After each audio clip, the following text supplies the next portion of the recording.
Hi ma'am, this is my questions 279 to 281. 279. Reading strategies are different from what traditionally called reading skills. Which of the following statement does prove the different? A. Strategies emphasize intentional and deliberate under control, where good readers make decisions about which strategy to use, while skills are basically automatic routines. B. Strategies emphasize reasoning because readers use reasoning and critical thinking and reconstruct evolving meaning form the next, while skills tend to be associated with levels of thinking and reading. Letter C. Strategies are inherently flexible and adaptable. Readers modify strategies to fit different kinds of text and different purposes, while skills cannot consistency, if not rigidity, in application across variety of text. Letter D. Strategies imply metacognitive awareness, while skills that have been learned imply cognitive awareness. So letter A, B, and C is the same thought, but obviously letter D is the difference. So it is letter D is the answer. Strategies imply metacognitive awareness, while skills that have been learned imply cognitive awareness. So let's move on to another number. 281. Which macro skills involve putting sentences together in connected discourse, but the main focus is in basic communicability? A. Speaking. B. Writing. C. Listening. Letter D. Reading.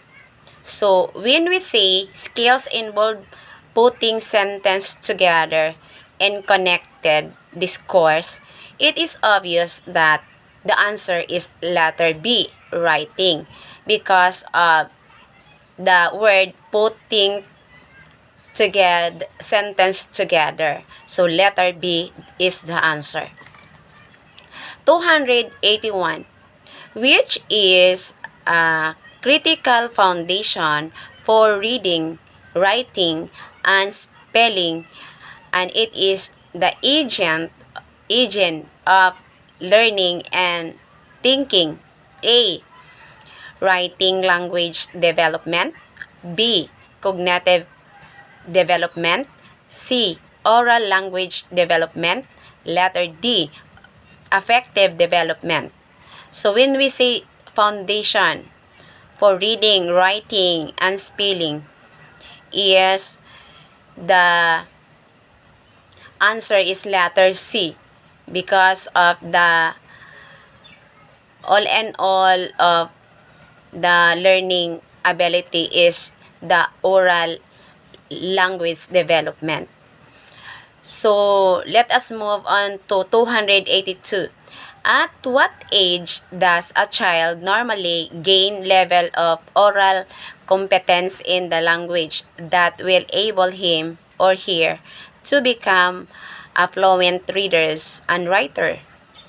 A. About 5 years old. B. About 7 years old. C. About 9 years old. D. About 8 years old. So when we say child normally gain level of oral competence is about, it is obvious that 8 years old can speak more than starting in 8 years old, that she or he can learn about language, and she can understand, or he can understand what she or he believe. So letter D, about 8 years old. So other one, 283. Since the purpose of language is communication. When we say communication, children need to gain confidence in listening, speaking, and reading, writing for blank. A. Meaning. B. Expression. C. Adaptability.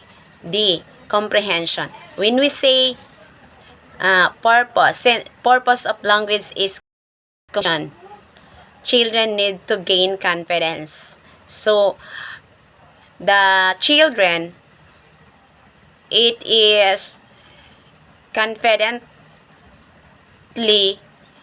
she is or he is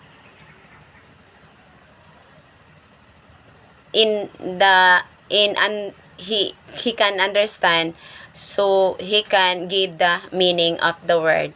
So it is obvious letter A is the answer. And that's all. Thank you, ma'am.